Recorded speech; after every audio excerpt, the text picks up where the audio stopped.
Bom, boa tarde a todos e a todas. É um prazer enorme recebê-lo na nossa casa, aqui na Brapa. Está fazendo aniversários, né? Os 15 anos da Brapa, ela está virando uma adolescente, cheia de vida, cheia de vontade de crescer. Né? Então, é um prazer imenso meu e do André. Eu sou a presidente dessa gestão do Conselho Científico, o André faz parte também do nosso, é um membro do nosso conselho, e o Conselho Científico dá todo o apoio teórico, científico, as publicações que vocês viram aí fora, ao conversando sobre, as respostas nos blogs, em todos os contatos que vocês fazem, sempre o Conselho Científico está de uma forma transversal, ajudando nas respostas e no apoio científico para que a Brapa tenha sempre um caráter de seriedade, um caráter científico. Certo? Então, esse tema foi um tema que foi escolhido, que eu acho que foi um presente, na verdade, para a Brapa e para todos os portadores, porque qualidade de vida hoje é um tema extremamente importante, né? Todo mundo fala, né? Qualquer conversa de cafezinho, né? Você já foi malhar hoje? Hoje eu corri não sei quantos quilômetros, porque meu... Então, hoje é sempre a questão da qualidade de vida, está sempre muito por dentro. Oi? Não. Aonde? É com ela lá. Não, mas tem que virar aqui também, eles falaram, não? Não, daí só está gravando. Bom, então a qualidade de vida, né? Então, alternativas simples de levar a vida de maneira mais saudável, né? Lógico que não é só o esporte, nós, ao longo dessa apresentação, nós vamos falar de várias coisas. E o que é qualidade de vida? Então, é tão importante que a Organização Mundial de Saúde definiu a qualidade de vida, eu não vou ler o que está exatamente aí, mas é uma maneira subjetiva, né? É um conceito muito subjetivo. O que é qualidade de vida? Para mim pode não ser o mesmo para você, mas o que tem que incluir é um bem-estar, uma percepção do indivíduo da sua própria vida, daquilo que é necessário para ele, né? Da sua relação com as outras pessoas, com as suas metas, né, com as suas expectativas e com as suas preocupações. Então, é uma coisa bastante ampla a qualidade de vida. Não é só alimentação, mas é como eu me relaciono, como eu trabalho, como eu amo, como eu como, como eu me exercito, faço exercício. Então, é muito amplo e tanto que recebe uma definição especial da Organização Mundial de Saúde. Então, para cada um de nós tem uma definição, mas o importante é que esse tema esteja presente na cabeça de todos nós. E é isso, né? Então, qualidade de vida é uma série de coisas. É um equilíbrio emocional, é você ser produtivo, é ter saúde, é ter um estilo de vida saudável, é o bem-estar, é o desenvolvimento pessoal, energia, felicidade. É simples? Não, né? É simples a gente agregar todas essas questões juntas? Não, né? Normalmente a nossa vida é um equilíbrio. Tem áreas que estão melhores e às vezes tem outras partes da nossa vida que não estão bem. Mas tem que haver um equilíbrio. Eu acho que essa é o que nós temos que procurar. E o que tem isso a ver com o transtorno bipolar, né? Ou transtorno de humor? O transtorno de humor inclui os transtornos bipolares, né? E as depressões, distimias, ciclotimias, todas as alterações de humor. O que tem a ver uma coisa com a outra? Né? Por que nós estamos falando sobre isso? Porque o transtorno bipolar é um quadro crônico, uma doença crônica, geralmente de base hereditária, genética, e com isso tem outros parentes que também estão afetados e que também tem que se preocupar com a qualidade de vida, que leva a incapacitações em várias áreas da vida, né? Em várias áreas, nas relações pessoais, na questão do trabalho, nas relações amorosas. Então, tem uma repercussão bastante importante na vida das pessoas. E, com isso, você discutir a qualidade de vida para essas pessoas é extremamente importante. E um outro fato que faz com que a gente pense na qualidade de vida, a própria Organização Mundial de Saúde, ela já falou, né, já escreveu que se um paciente, ou uma pessoa, começar os sintomas aos 25 anos, ela pode perder até 9 anos da sua expectativa de vida, porque existe uma associação muito grande de transtorno de humor e problemas cardiovasculares, por exemplo. Alterações de glicemia, alterações de perfil lipídico, o colesterol elevado, tem várias outras questões clínicas associadas. Também leva a uma perda de 14 anos de produtividade. Então, ao longo de uma vida profissional, se perde muito. Os portadores de transtorno de humor perdem muitos dias de trabalho, muito tempo afastados pelo INSS. Então, é um outro dado da própria Organização Mundial da Saúde. E 12 anos de saúde geral. Então, os portadores de transtorno bipolar não tratados, eles têm os piores, não tratados, né? Os piores índices de funcionamento global e de qualidade de vida em comparação com a população geral. Então, levando a uma baixa qualidade de vida. Então, o que a gente espera para um portador de transtorno de humor? Que ele faça o tratamento? Só o tratamento? Não, o tratamento, mas o desaparecimento dos sintomas, né, que isso vai por terapia, psicoeducacionais, qualidade de vida, e então levando a sua recuperação global.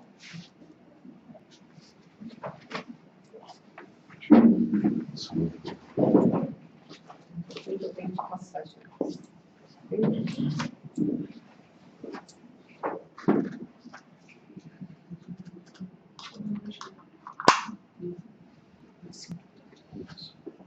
Está legal, né?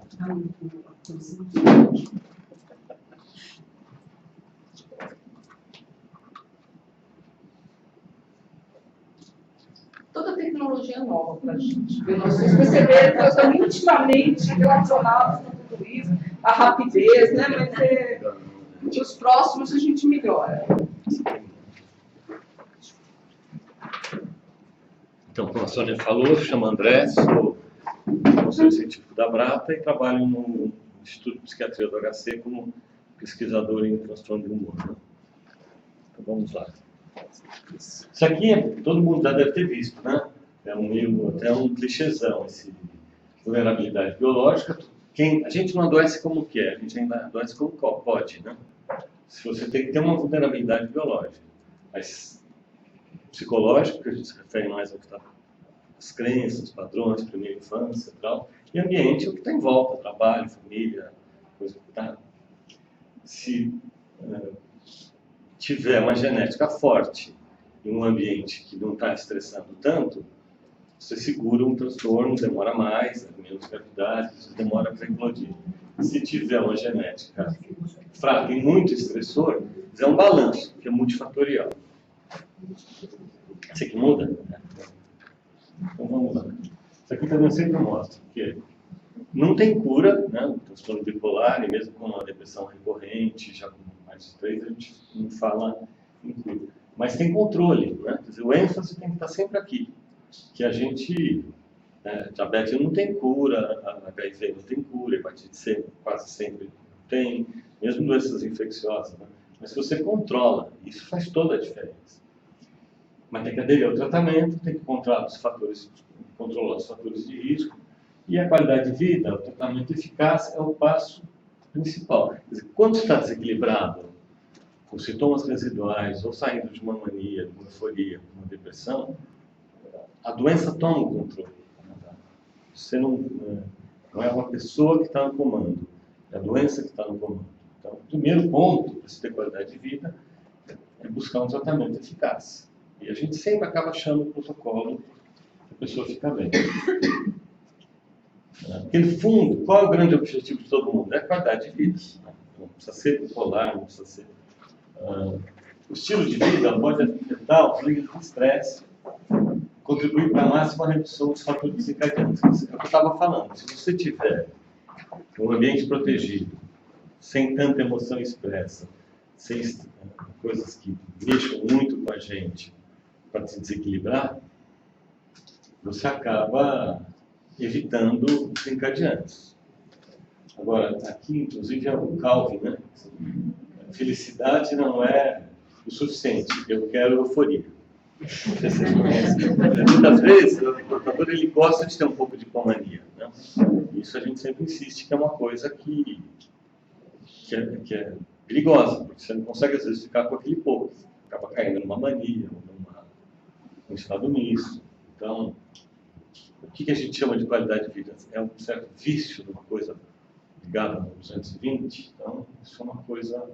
E também estressor de menos também não é bom. Se você ficar com uma vida totalmente protegida, sem fazer nada, assim, eu não posso, também acaba deprimido.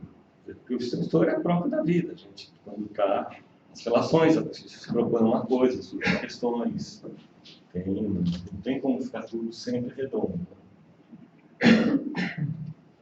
Então, o que eu estou dizendo quando eu procurar um equilíbrio entre estar tendo a doença e a vida sem prejudicar a saúde e aproveitar os bons momentos?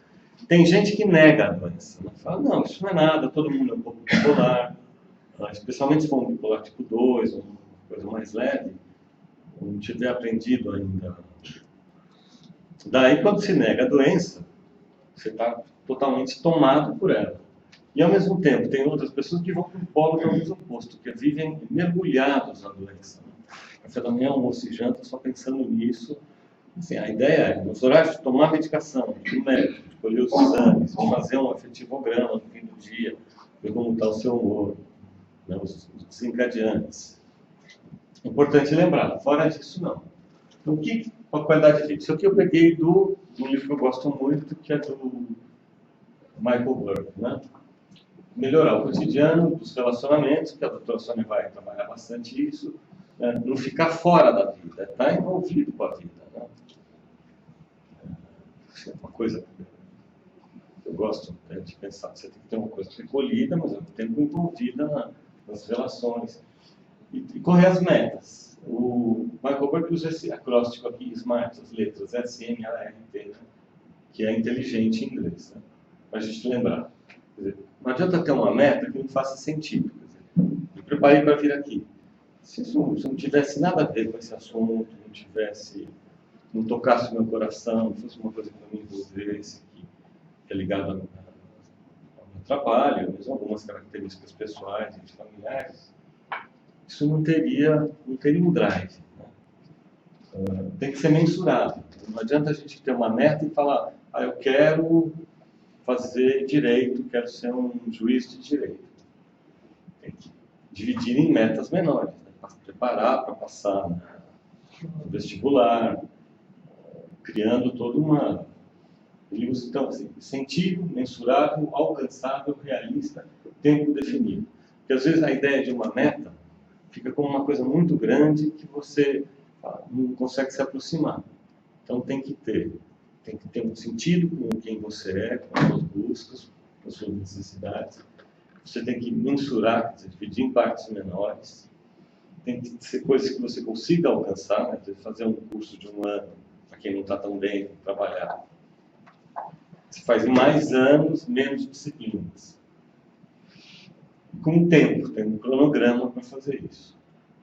Próximo. Então, aqui eu listei as coisas que ele coloca lá para perseguir as metas, que tem essa metodologia, encontrar atividades agradáveis e hábitos saudáveis como exercícios físicos, que a Sônia vai desenvolver bem, manejo do estresse, que é essa coisa de equilibrar, né? Não só, mas sai do mundo, mas ao mesmo tempo não fica chafurdando só em problemas. Tem que ter resolução de problemas, que isso aqui dá uma aula, se for ver, que tem técnicas, né, de resolução de problemas. Pausa, não adianta ficar direto se preparando numa imersão, você tem que parar um pouco, estica a perna, medita, conversa com outras pessoas, faz algo prazeroso. Apoio a si mesmo, que é uma coisa, quem está deprimido, em geral funciona como um promotor, não como um advogado de defesa. Não devia ter feito isso, foi culpa minha, catastrofiza as decisões tomadas e enfatiza muito que a qualidade de vida passa por esse aprendizado. Né? Se estiver deprimido, corrigir a depressão. E mesmo não estando, às vezes fica esse vício de padrão disfuncional, de autoataque, de super exigência, apoio de outras pessoas, que a minha Sônia vai desenvolver melhor. Que está aqui, por exemplo, é buscar pares. Né? Então, autoexpressão. Algumas pessoas, quando está com raiva, tristeza, mágoa, escrever, ou pintar, ou fazer uma escultura, colocar aquilo numa linguagem que não seja necessariamente só que você possa expressar aquilo para poder liberar. E às vezes cria-se um produto disso. Relaxamento intenso, que são as técnicas de relaxamento. Tem inúmeras técnicas, tá? Condicionamento autógrafo de chutes, que são técnicas de tensionar bastante a musculatura e depois soltando. Tem técnicas que vão pegando coisas mais autonômicas, de esquentar partes do corpo, as próprias meditações, né? Tem várias linhas. Mas a ideia é justamente diminuir o batimento cardíaco, se aquietar, sair tanto dos estímulos externos e voltar para os internos, para a respiração, para os ritmos mais básicos. Quando está muito agitado, tentar fazer isso é uma dica que pode parecer simples, mas as coisas que vão ser faladas aqui elas são muito próximas do bom senso. Às vezes a gente precisa lembrar do bom senso. Às vezes a gente esquece deles. Né? Saber dizer não. Não adianta ficar pegando um monte de atividade que não vai dar conta. Tem que ter esse aprendizado. Se organizar, às vezes até plasticamente, assim. Estou fazendo uma pesquisa com um monte de livros, uma série de estímulos, TV ligada, barulho. Tem que ter alguma coisa que começa no externo para organizar o interno. Passo a passo, é dividir em partes menores para chegar lá. Dor e prazer. Muitas vezes a gente pensa que qualquer coisa negativa tem às vezes a ver com a doença.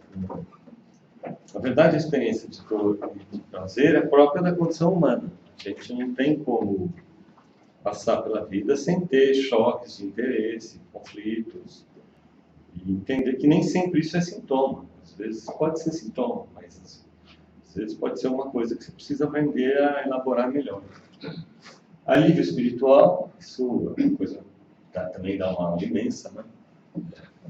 Para algumas pessoas acreditarem em algo maior, seja a vida, se for uma coisa transcendente, dá um sentido para a vida. E aí também tem que ter cuidado, porque tem coisas que são caminhos e tem coisas que são descaminhos. Você começa a mobilizar muita culpa, roteiro de exploração, coisas assim, ficar atento. Dieta saudável, que a gente pode desenvolver um pouco mais depois, e evitar substâncias tóxicas. Tudo isso para a gente tentar ter a chamada qualidade de vida. Então, isso aqui, lembrando um pouco da questão da socialização. Né? Quando você está triste, você compartilha com alguém que você tenha confiança e vínculo, aquilo divide no meio. E quando você compartilha uma alegria com alguém que você tem um vínculo, uma sintonia, aquilo multiplica. Acaba. Então, para ter qualidade, precisa estar com o transtorno do humor controlado. Isso é muito difícil de ter. Então, baixa adesão à medicação é um dos problemas que nunca é demais a gente lembrar. Não, já estou melhor, será que eu preciso mesmo? Mas tem efeito colateral, estou engordando. Muitas coisas são verdades, mas daí tem essas estratégias eu posso fazer para me responsabilizar com isso e fazer dieta, fazer exercício, discutir com o médico se é o caso de algumas adaptações. Né? Privação de sono desestabiliza. Isso aqui vai ser repetido, eu vou repetir muito, porque assim, o sono é uma coisa fundamental para a estabilização de qualquer pessoa, especialmente para quem tem um transtorno do humor, mais ainda para a polaridade. O álcool e as drogas, que às vezes a pessoa toma como alguma coisa que na hora alivia, mas que a gente sabe exaustivamente, isso é evidência, né? Não é que eu acho, que é um descaminho, que atrapalha. Conflitos familiares interpessoais, a doutora Sônia vai desenvolver melhor. Eventos estressantes, que tem que ser balanceados, porque também não dá para sair do mundo. Reconhecer e monitorar as oscilações do humor. Rotina, é uma agenda de atividades, cuidar do sono, cuidar do comportamento alimentar, do trabalho, das atividades físicas, evitar álcool e drogas, desenvolver e manter apoio social. Quer dizer, a palavra que chama atenção para mim, o que é? Reconhecer e monitorar as oscilações. Quer dizer, fazer um afetivograma, nem que seja simples. Acaba o dia, anota como foi. E tentar ir estabelecendo contingências. Né? Que horas do dia foi, eu estava com quem, fazendo o quê, pensando o quê. Você pode ir sofisticando aquilo de tentar ver que o humor às vezes não está tão solto. Né? Isso vai te dar uma fotografia para discutir com o terapeuta ou com o médico psiquiatra. E rotina é outra palavra-chave aqui. Para qualquer um, rotina organiza. Agora, para quem é bipolar, isso é mais ainda, porque tem que ter como um metrônomo. Né? Especialmente a hora de dormir, a hora de acordar. A seleção natural nos dotou de relógios biológicos que permitem, quando vai chegando à noite, você vai se recolhendo, tem menos luz, menos estímulo.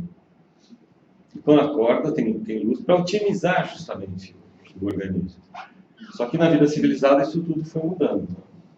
E o álcool, às vezes, a pessoa fala, não consigo dormir. Muitos que estão aqui, que já são tratados, assistidos, já conhecem, talvez isso não seja falar, poxa, a gente sabe, mas para muita gente o álcool acaba sendo uma ferramenta que a pessoa às vezes usa para relaxar ou para conseguir dormir. Desenvolver e manter apoio social. O que é monitorar o humor? É algo que se aprende praticando. Né? Não é bom fazer no início com o terapeuta, com o psiquiatra, mas tem sempre um tempinho no final do dia para fazer isso. Ajuda a reconhecer circunstâncias que interferem com o humor. Né? Eu estou chamando de estabelecer contingência. Né? Aconteceu alguma coisa que não deu certo, fui ficando irritado, então, e daí você vai aprendendo a se blindar, né? Ou de se evitar algumas coisas que não dá conta, ou se blindar às vezes internamente, de ter um outro entendimento daquela situação. E que as coisas, os acidentes de percurso, as coisas que às vezes não dão certo como a gente queria, fazem parte da trajetória humana. Né? Ajude a reconhecer as circunstâncias que interferem com o humor, ajuda a reconhecer os sintomas de recair. Então, quem não monitora o humor, fica mais difícil equilibrar. Quem fica mais difícil equilibrar, o primeiro passo para ter qualidade de vida. O sono é o maestro do humor. Né? Quando alguém que tem transtorno bipolar começa a ficar com o sono alterado, isso é sintoma de que está entrando em fase. Então, assim, em geral, por exemplo, uma depressão atípica, que na verdade ela é bem típica, né? Porque cursa com hipersônia, hiperfagia, peso nos membros, sensibilidade à rejeição. A pessoa dorme muito, quer ficar na cama. Então, a estratégia de diminuir as horas de sono ajuda a tratar. E quem está ficando mais eufórico, encurta. É diferente daquele encurta aqui do deprimido que acorda, está muito cansado, sem energia. Ele encurta, está bem, está disposto, já querendo ir atrás das coisas, até está irritado. Mas... Então, o sono é uma coisa peculiar. Ao mesmo tempo que ele é sintoma de fase, se você vai numa pessoa sensível, que pega um emprego, eu já atendi pessoas que por contingências de vida, trabalhavam em turnos da noite, profissional de saúde, porteiro de prédio, o que seja. Então, você tem que fazer uma maratona que invade a noite. Isso também é desencadeante de crise. É sintoma, quer dizer, quando você não está bem, pode alterar o sono e interferir no sono. Privação de sono favorece entrar numa fase. Então, a rotina nós somos mamíferos diurnos, não tem como fugir disso. Né? Então, pessoas, eu diria que um bipolar não deveria trabalhar em turno da noite, né? Assim, trocando a noite pelo dia, mas para ninguém faz bem, porque tem a coisa da exposição à luz, os ritmos sociais com as outras pessoas, vão equilibrando.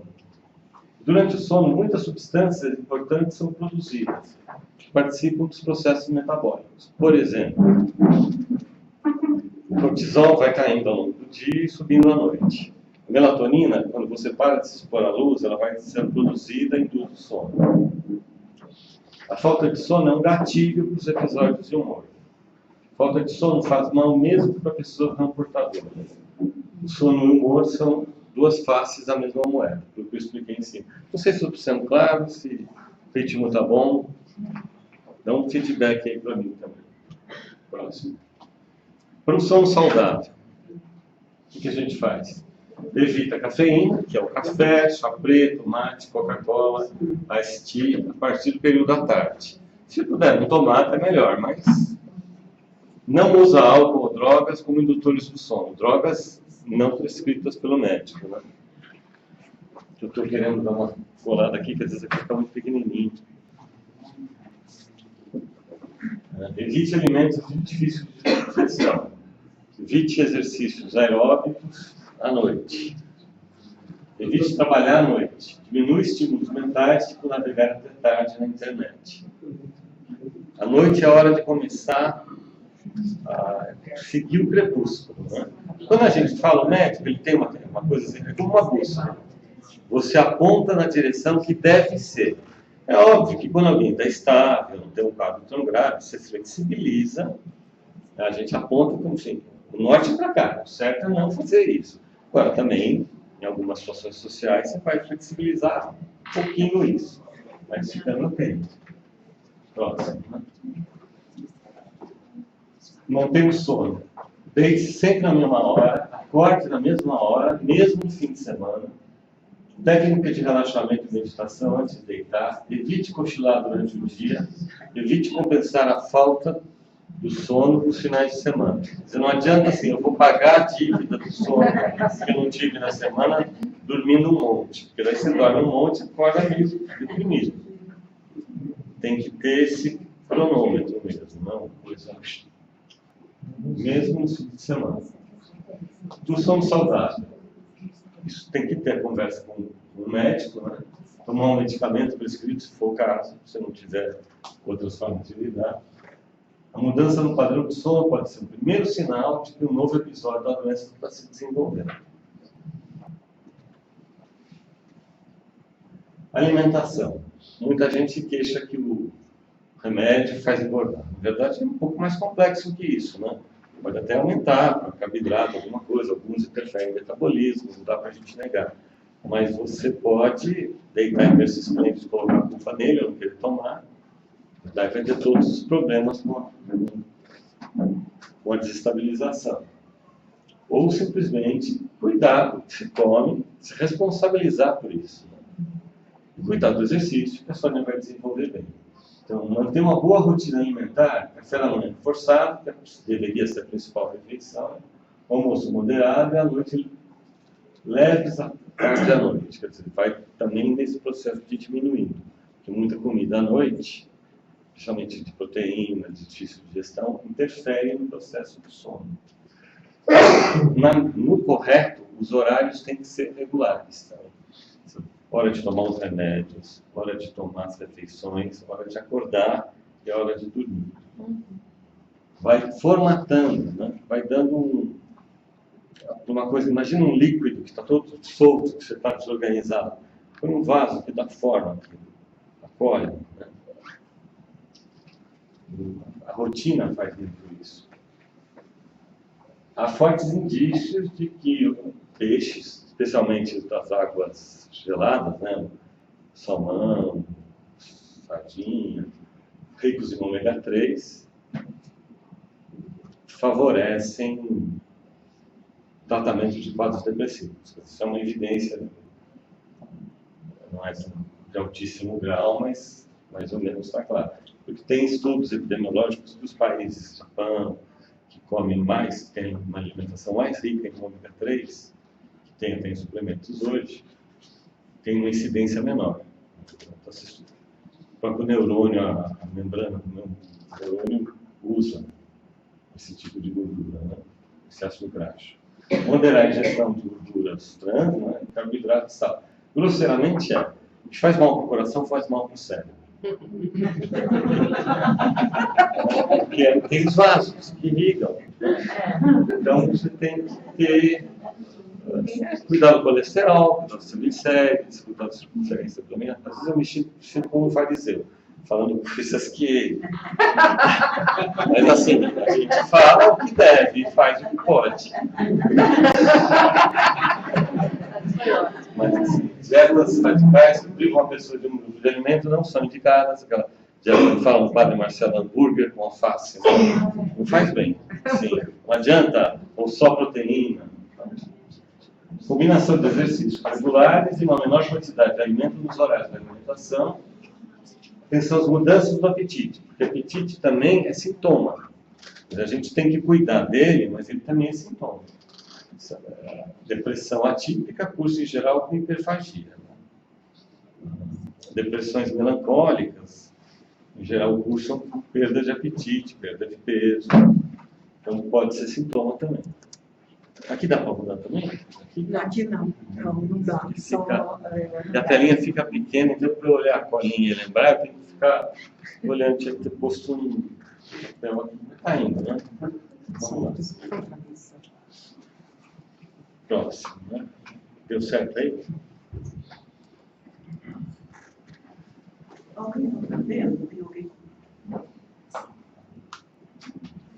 Quer mudar de lugar? Não tem nada ali, é só. A gente tem que ficar a qualidade de vida. Dentro do que as contingências permitem, não ficar. É um processo. A gente se encolhe, né? Fica assim, quero dar trabalho, mas assim, vamos atrás de. Com o pescoço para lá e para cá não dá, né? Próximo, essa aqui já falamos. Vou repisar, que já foi muito falado, mas nunca é demais. Às vezes não para a gente, mas para alguém que é próximo. Álcool e droga, risco de uso recreativo do álcool e droga, principalmente para bipolar. Questão da interação com a medicação, né? Eles desorganizam, eles mexem muito no sistema GABAérgico. Então, no primeiro momento, você fica mais estimulado, mas depois que para, dá um bote. E interfere em todos os... Porque tudo isso é muito integrado. Interfere com os efeitos da medicação, piora o curso da doença, diminui a adesão ao tratamento, aumenta o risco de suicídio, desencadeia episódios de depressão, mania, hipomania e estado misto. Pioram a qualidade do sono. Isso aqui não tem nada de moralismo, viu? Assim, nem é baseado em evidências. Né? E quando a pessoa tem um alcoolismo, daí são duas doenças que são linkadas, mas que tem que ter estratégias distintas para as duas. Nossa, né? No primeiro momento, quando a gente toma alguma coisa, você acha que relaxou, fica mais autoconfiante, mas às vezes esquece de tomar a medicação, fica com medo de tomar, porque às vezes realmente alguns remédios ficam perigosos essa interação. Mas no longo prazo, ele dá um distúrbio do sono. Você falta no trabalho, falta nas atividades, você fica mais irritado, com sonolência e ansiedade durante vários dias. Então, assim, não é uma boa estratégia. Álcool e drogas, desfazendo enganos, não funcionam como calmantes, não ajudam a dormir melhor, não ajudam a melhorar o ânimo, não devem ser usados mesmo durante o período de estabilidade. O Miklovich, por exemplo, ele relativiza isso um pouco quando não é um bipolar grave, está estável, daí uma taça de vinho de vez em quando. Não, minto. Ele fala que alguns autores até falam isso, mas ele diz que ele acha que não. Que é melhor. Porque esse negócio de um pouquinho, a gente sabe o que falou, né? Mas não sabe o que a pessoa ouviu. Então, rotina de vida saudável. Transtorno do humor. Benefício com rotina de vida saudável. Ajuda a administrar e reduzir seus sintomas. Ajuda a melhorar a qualidade de vida. Faz o portador mais ativo na forma de viver o dia a dia de sua doença. Não tem efeitos colaterais. Então, rotina. Não tem jeito. Daí, de vez em quando, flexibiliza. Mas, se tiver isso, ajuda muito na estabilização. A gente tem que ir atrás de ser feliz. PVS tem para todo mundo, sendo ou não deprimido, sendo ou não bipolar, mas tem que tentar desfrutar e celebrar. E no fundo, que todo mundo quer. Né? Então é isso. Legal.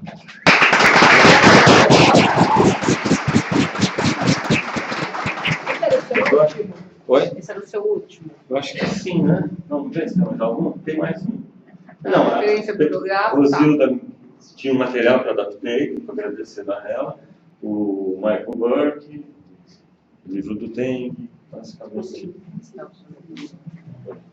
vai fazer se você quiser. Ah, porque a Andréia falou para fazer. Não.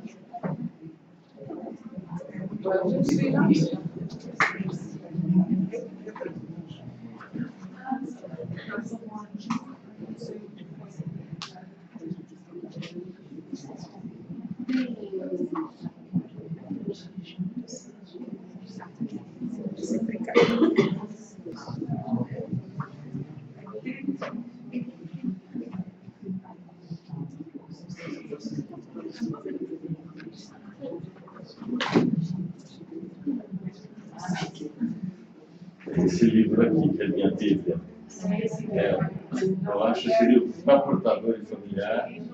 Não, o tem é muito bom também, né? Mas esse aqui, se vocês quiserem dar uma passada, desde que devolvo.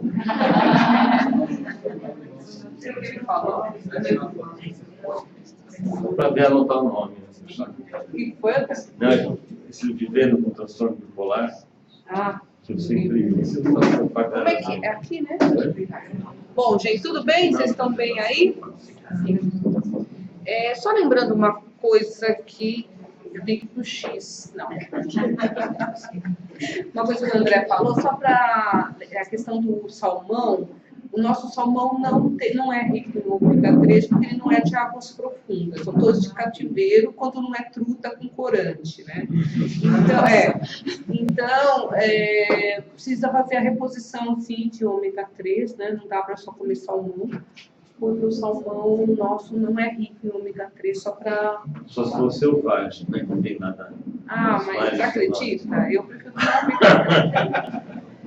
Viver só com passaporte, né? Dizendo que chegou lá das águas profundas. Bom, e outra coisa que eu acho interessante até aqui é que todas as recomendações de sono, alimentação que o André falou é para o nosso dia a dia, né? Não é só para. Não existe uma qualidade de vida para transtorno de humor, né? Existe uma qualidade de vida para todos. E aí eu vou entrar um pouquinho, vou falar de outras coisas. Como exercício físico. Ao contrário do André, eu faço, trabalho, relações interpessoais, relações afetivas e medicação. E eu vou começar pelo exercício físico. Então, o exercício físico é muito importante para todos, né? Eu acho que, de novo, não é uma questão do transtorno de humor unicamente. Ele provoca respostas hormonais no organismo, traz alterações fisiológicas e psicológicas. Melhora a memória, o humor, aumenta a resistência física, resistência, por exemplo, a outros quadros virais, por exemplo, aumenta a disposição física e mental, melhora o sistema imunológico e tem efeito anti-envelhecimento e melhora a concentração. Então, é extremamente importante, lembrando que sempre tem um aliado que é o tênis, né? Não se pode correr sem um bom tênis, né? Mas é importante também, senão você tem lesões de joelho que não está na qualidade de vida, né? E também o exercício ajuda a sair da depressão, né? O exercício ajuda nos casos de depressão e ansiedade e diminuir o estresse e a tensão corporal. Não é comum, quando a pessoa está deprimida, sentir uma dor, às vezes uma rigidez na nuca, né? Dores nas costas, um cansaço, um peso, né? Muitos pacientes falam que, por exemplo, está deprimida é como se tivesse uma gripe, aquele cansaço no corpo. Então, o exercício ajuda tudo isso, ajuda a melhorar esses sintomas. Lógico que é difícil. Quem está deprimido não dá. Mas eu não tenho ânimo para andar, ou para correr, mas tem que tentar. Porque o exercício físico, além de todos os benefícios sobre o músculo, sobre o colesterol, perda de peso, o que o André falou, né? As medicações muitas vezes aumentam o peso, aumentam o apetite. Então, contrabalançar com o exercício físico melhora a questão do peso. Muitas medicações elevam a glicemia, elevam o colesterol. Então, o exercício físico contrabalança os efeitos colaterais adversos da medicação. Até porque eu sempre falo, né, para meus pacientes, que nós não temos uma cesta de medicações enormes, nós temos meia dúzia de remédios, os quais a gente vai trabalhando. Então, hoje, um medicamento que não dê ganho de peso, não aumente a fome, não mexa no colesterol, não aumente a glicemia, não existe.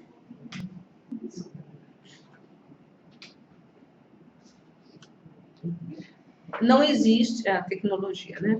Não existe isso. A gente está esperando uma medicação dessa, né? Ainda que seja barata, né? Que se encontre facilmente. Então, essas medicações ainda não existem. O que nós temos é que contrabalançar todos os efeitos, tanto da doença como das medicações. Pode passar. Nos Estados Unidos, teve uma pesquisa até não tão recente, mas ele fala nessa pesquisa que a prática sistemática de exercício físico na população geral, nem na população ainda com diagnóstico, está associada a menores sintomas de depressão e de ansiedade. E naqueles pacientes que têm o diagnóstico, o exercício físico reduz os sintomas associados à depressão. Os resultados demonstraram que exercícios aeróbicos, correr, nadar, pular, esteira, né, diminui os sintomas depressivos, isso porque altera, modifica alguns mecanismos fisiológicos e comportamentais através da prática do exercício. Como, por exemplo, o esporte libera hormônios. As endorfinas, que acho que a maioria conhece, então, o que faz a diferença entre os atletas, muitas vezes é a questão da liberação da endorfina. Ao final do exercício, essa liberação diminui a dor que os atletas sentem, então é uma sensação de muito bem-estar, né? Por isso que tem algumas pessoas que ficam viciadas até em exercícios físicos por conta da endorfina. Então, a endorfina é um dos hormônios liberados na prática da atividade física que ajuda no combate à depressão. Outros hormônios, como a insulina, hormônio do crescimento, e essa duplinha aqui, que é a leptina e a grelina, que são extremamente importantes. A leptina ela é muito importante na construção da musculatura. O organismo usa até para construir os músculos de uma forma mais simples. E a grelina, ela é também ele é um hormônio que ajuda na questão do controle de peso. Então, ele é, vamos dizer assim, um redutor de apetite natural.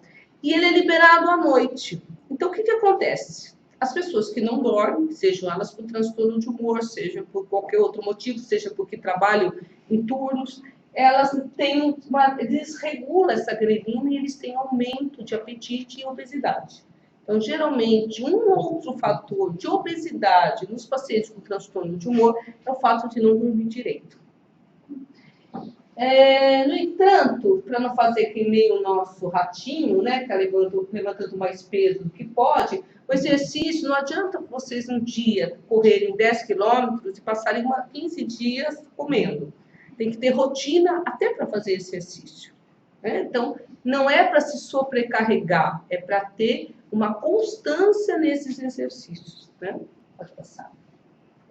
Então, o que a gente propõe? Os exercícios aeróbicos são os mais indicados, 3 a 5 vezes por semana, com uma duração de 45 a 60 minutos. Infelizmente, saiu um estudo recente, não adianta fazer 5 minutos de caminhada, a não ser só para condicionamento físico. Para ter ação realmente antidepressiva, tem que ser caminhadas, corridas, exercícios mais prolongados, né? Mas, assim, tudo bem. Se não puder fazer os 45 minutos, é melhor fazer os 10 do que não fazer nada. Mas quanto mais se aproximar do tempo que já foi estudado, é melhor, porque isso realmente vai ter uma ação eficaz. Lembrar de alongar, né? Bem, porque a musculatura, bem boa flexibilidade. Porque a musculatura, às vezes, se você faz o exercício e não alonga, né, a dor, depois vai ter dor, eu tô com dor, não vou mais fazer exercício. Não, tá com dor porque não tomou as medidas adequadas após o exercício. E, se preferência, se puder, a supervisão de um profissional, né? Hoje todas as academias têm profissional, tem clube de corrida, o Ibirapuera, no final de semana, tem tudo que vocês puderem imaginar de exercícios lá, né? Então, tem a constância, a regularidade, um tempo mais ou menos longo, é o que é ideal na questão dos aeróbicos. E os pacientes devem já melhorar dentro de 4 semanas após o início dos exercícios, né? Então, Começando o exercício em 4 semanas, já aparece uma melhora. E manter o programa pelo menos por 10 a 12 semanas para manter o efeito antidepressivo. Então, fica aí a dica, né? Comprar um tênis, hoje tem tênis de todos os preços, tem parque, não precisa pagar uma academia, temos as ruas, temos os parques para fazer isso. Bom, as relações interpessoais é uma outra área importante quando nós falamos sobre transtorno de humor, as relações afetivas também. Inclusive, se vocês entrarem no nosso site, vocês vão ver um texto do Dr. Teng, falando sobre relacionamentos e as dificuldades que acontecem entre casais que tem um dos parceiros tem transtorno de humor. Se vocês entrarem no nosso site, vocês vão ler. Isso foi um texto que foi criado a partir de uma demanda de um blog, foi um blog, né? Um blog, né? Você vai falar? Surgiu, né? Do que eu tenho namoro, caso, eu estou noiva de uma pessoa com transtorno de humor, como é que eu lido com isso? Então, bastante interessante o texto do professor Teng. E o transtorno de humor é uma doença que gera muitas perdas sociais, muitas dificuldades nos relacionamentos interpessoais e familiares. Acho que quem tem depressão, quem tem um parente com transtorno de humor, sabe do que eu estou falando, sabe das dificuldades que tem, porque os humores oscilam e com isso oscilam as relações também. Trabalhos recentes apontam que as relações íntimas, né, entre pessoas com transtorno de humor são mais tensas, né, estressantes, cheias de conflito do que um casal onde não tem, um deles não tem, os dois não têm transtorno de humor. E a depressão também, e os problemas sexuais, sejam eles causados pelo estado depressivo, pelas medicações que muitas vezes diminui muito o desejo sexual, né, a libido no caso, na pessoa afetada que toma a medicação. Em geral, são razões muito comuns os casais procurarem uma terapia, né?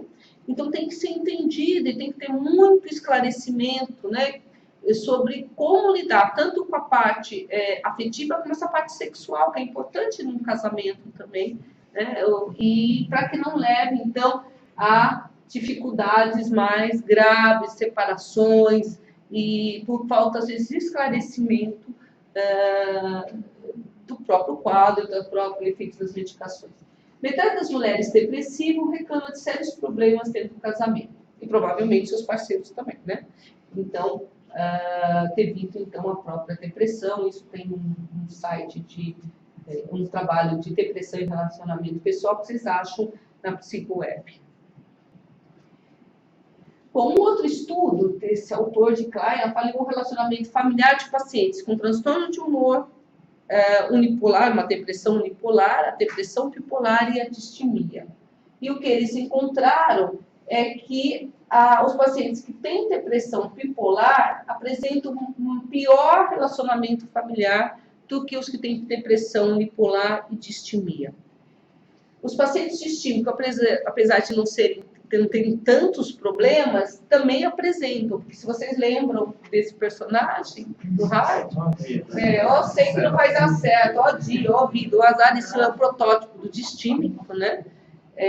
Uma pessoa muito pessimista, muito, às vezes, muito pesada para a família, e isso leva, então, a dificuldades conjugais, sociais, no trabalho. São pessoas que muitas vezes não são promovidas, os colegas não convidam para almoçar com eles, as festinhas de final de ano esquecem dele, né? Então, assim, é muito importante, mesmo quadros não tão graves no sentido da doença, como a distimia é um quadro mais não tão grave quanto um transtorno bipolar, mas causa também problemas importantes nas relações pessoais e sociais. E o que fazer? Bom, o paciente teria que reconhecer que tem problema, essa é a base de tudo, né? Reconhecer que tem problema, e caso isso não ocorra, proporcionar a ele informações sobre o transtorno bipolar, principalmente depois que essa pessoa apresenta um surto, por exemplo, depressivo, um quadro depressivo grave. E aí é hora da família, do médico, de todos os que estão próximos, falar, olha, você precisa se tratar, você precisa se cuidar, né, nesse momento. E às vezes os pacientes, nesse momento, falam, puxa, é mesmo, eu vou cuidar do meu quadro, da minha doença, do meu relacionamento, da minha qualidade de vida. Então, às vezes, momentos de crise são disparadores dessa melhora e da adesão ao tratamento. Realizar um diagnóstico correto, né? Às vezes nós recebemos algumas perguntas no blog nosso, na verdade, mais os que chegam para mim são de infância e adolescência, não sei se alguns, não sei se todo mundo sabe, mas eu sou psiquiatra infantil, apesar de atender adulto, eu trato muito de crianças com transtorno bipolar. E a maior pergunta dos familiares é, e esse diagnóstico, será que ele está correto? Será que meu filho tem transtorno bipolar mesmo? O que será que ele tem? Então, um diagnóstico correto é a base para qualquer tratamento, né? O mais importante é que seja feito e o mais rápido possível. E adesão ao tratamento. A gente sabe que se o paciente não tomar a medicação corretamente, o doutor André já falou sobre isso, o risco de uma recaída é muito grande. E o que os familiares e cônjuges podem fazer para ajudar esses pacientes nas questões familiares e interpessoais? Incentivar que a pessoa reconheça que tem problemas, conhecer melhor o transtorno bipolar, porque se a família não conhece, por isso nós fazemos tantas reuniões, sites, palestras, tudo que for possível, material impresso, para que a família também conheça o transtorno bipolar, mas com informações de boa qualidade confiáveis. Porque hoje o Dr. Google, né, ele responde tudo, mas se responde bem ou não, é uma outra história. Eu já vi cada coisa assim, muito de arrepiar, né, o cabelo, pelas coisas que você vê. Ajudar os familiares, os cônjuges, ajudar o paciente a manter o tratamento, né, sem abandonar, interromper, e muita paciência e amor, que é para todos os relacionamentos. Bom, uma outra coisa que eu acho que é importante também a gente falar é a questão da relação do transtorno de humor com as questões de trabalho e a qualidade de vida. O trabalho é qualidade de vida também, né? Não trabalhar é complicado também para a pessoa. E a Organização Mundial de Saúde sinaliza que a depressão é uma principal causa de perda de trabalho no mundo, e em 2020 ela aparecerá como a principal causa de incapacitação para o trabalho. Vocês terem o tamanho desse problema que a Organização Mundial de Saúde já vem apontando há já alguns anos a relação da incapacidade ao trabalho, transtorno de humor e depressão. Uma pesquisa realizada aqui na Faculdade de Saúde Pública nossa, da USP, mostrou que o transtorno de humor no Brasil é a terceira principal causa de ausência no trabalho, sendo responsável por uma média de 39 dias de incapacidade anualmente. Então, em média, uma pessoa que tem transtorno de humor perde cerca de quase 40 dias de trabalho por licença, consulta ao médico, não se sente bem. Então, isso tem um impacto econômico. No Brasil, nós não temos muitos estudos de impacto econômico dos transtornos mentais, aliás, nenhum transtorno, né? Seja ele gástrico ou mental, né? Mas os americanos, que são loucos por dólar e por dinheiro, eles sabem exatamente quanto custa um familiar acompanhar uma pessoa, um portador, ao médico. Eles sabem exatamente todo esse custo, levanta um impacto financeiro muito grande. Entre os problemas mentais são motivos de falta, destaque também a ansiedade, que geralmente vem junto com a depressão, a síndrome do pânico e a própria depressão não bipolar. E além da falta, temos longos períodos de licença médica e a queda na produtividade. Não é só a falta do trabalho, mas às vezes o funcionário vai trabalhar, mas ele simplesmente não consegue produzir, né? Então, somando, agregando aí mais perdas. E o que fazer? Hoje, preparando a aula, né? Eu acho interessante preparar a aula e interessante que uma aula nunca é igual à outra, né? E eu fui procurar um pouco o que tem aí um pouco do que tem de ajuda no mercado de trabalho para os pacientes em geral. E tem algumas empresas especializadas em melhorar a qualidade de vida dos funcionários. Não só aquela questão de exercícios ergométricos, né? Que quem trabalha com digitação, muitas vezes as empresas contratam, né? Para fazer ginástica laboral, não, mas propostas mesmo de trabalhos ou de pensar, né? Desenvolver programas voltados para melhoria de qualidade de vida, né? Adotando ações para o bem-estar do colaborador. E oferecer aos profissionais ações, atividades que melhorem a qualidade de vida dele, a qualidade de vida de todos e melhorem o ambiente de trabalho. E aí eu parei de me incomodar, porque ao lado do meu consultório tem um prédio de uma firma, e lá pelas 4 horas da tarde, todos os funcionários vão para lá e eles meio que tomam um chá, e eles ficam falando alto, brincando, e eu sempre olhava meio torto, né? Depois eu li isso, falei, não, eles estão certos, vão lá, se descontraem, né? Vamos tomar um chá, vamos fazer alguma coisa para voltarem melhor, né? Então a gente também aprende com as aulas, né? E as organizações preocupadas, isso é um estudo que tem de uma ONG aqui no Brasil, as organizações preocupadas com a saúde física e mental dos seus funcionários, como esse meu vizinho, apresenta uma diminuição da taxa de problemas, né, de faltas e tudo, em 10% em média. Uma queda do absenteísmo e do turnover, né, dessa substituição de funcionários. Se fica doente, tem que chamar outro, né? Então, tem uma queda de 10%, é bastante. Se uma empresa tiver 100 pessoas, né, já são 10%, são 10 que não vão vão ter uma melhoria na sua qualidade de vida. Então, hoje as empresas percebem, de uma maneira geral, que investir na qualidade de vida retorna para o bolso. Eles não é que o empresário é bonzinho, né? Mas ele percebe que retorna para o bolso, né? Vai ter pessoas mais felizes, produzem mais, com menos faltas, com menos licenciamento. E o paciente, né, eu acho que para a questão do trabalho, é a adesão ao tratamento. Tem que tomar remédio, tem que fazer terapia, tem que frequentar o Conversando Sobre, fazendo a nossa propaganda, né? Então, se tratar, porque com isso ele vai ficar bem e não vai ter tantos problemas pessoais no trabalho. E buscar uma atividade profissional, e hoje o André falou bem sobre isso, que se adequa às suas necessidades e aptidões, né?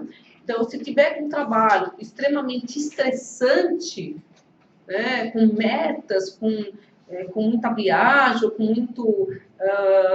muito pouco tempo para realizar as suas atividades, provavelmente não seja um emprego bom para essa pessoa. Talvez tenha que procurar uma outra atividade que ele possa se dar melhor.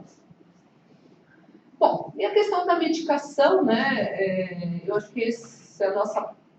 Não acho que é só a pedra fundamental do tratamento, mas associado à terapia, associado à família, tudo a exercício, à alimentação, ao sono, mas a medicação é importante. Nós estamos falando de um transtorno de bases químicas, biológicas, com alteração de estruturas cerebrais. Então, nós estamos falando de um quadro grave, um quadro crônico, um quadro que até o momento não existe cura.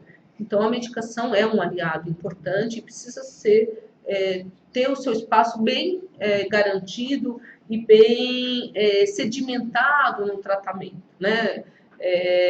Eu sei que as pessoas, muitas vezes, eu falei, doutor Google apresenta tudo, medicações alternativas, fitoterápicos, homeopatia, acho que muitas coisas elas podem ser utilizadas desde que tomem a medicação, né?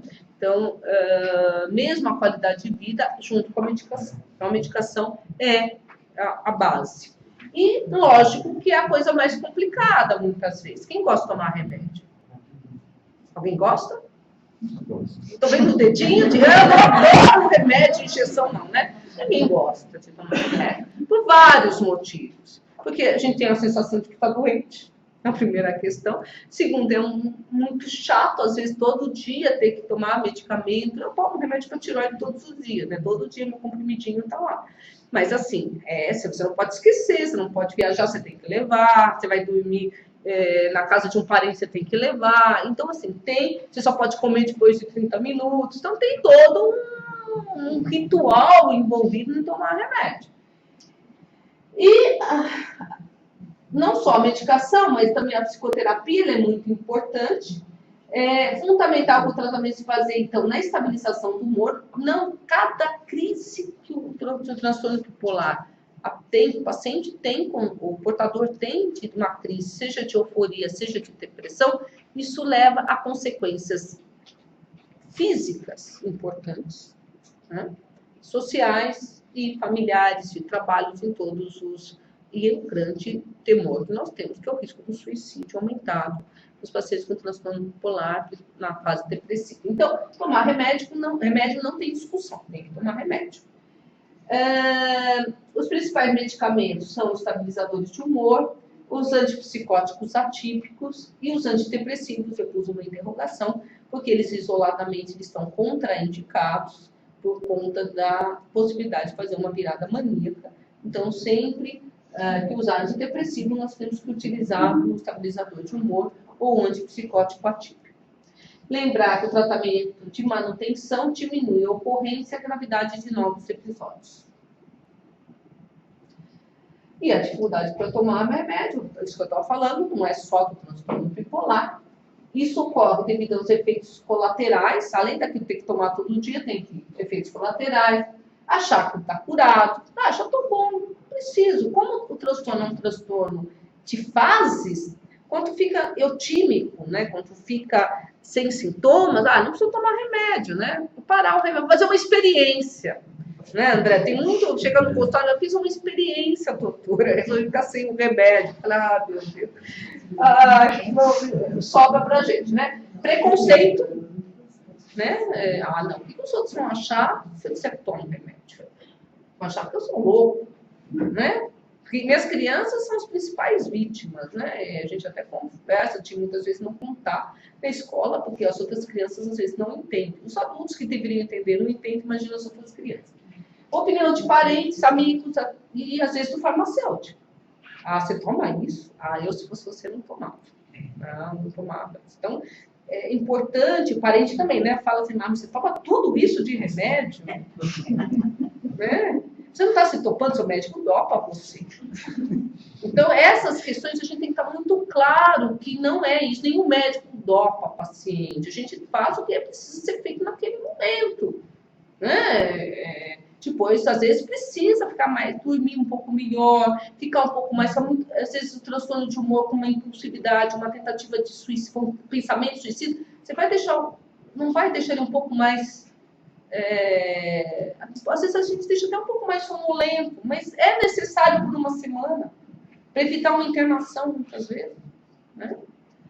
Assim, é importante a identificação e o manejo de cada dificuldade relatada pelo paciente. Para cada um desses problemas referidos pelo paciente, tem uma maneira do médico poder lidar. E a interrupção do tratamento aumenta o risco de recaída, diminui a chance de resposta aos tratamentos futuros, principalmente quem toma lítio. Interrompe o lítio, quando retoma o tratamento com lítio, ele já não faz tanto efeito como ele fez a primeira vez. Então, as interrupções não podem acontecer sem orientação médica. Então, isso não pode, mas tem que ser feita com orientação médica.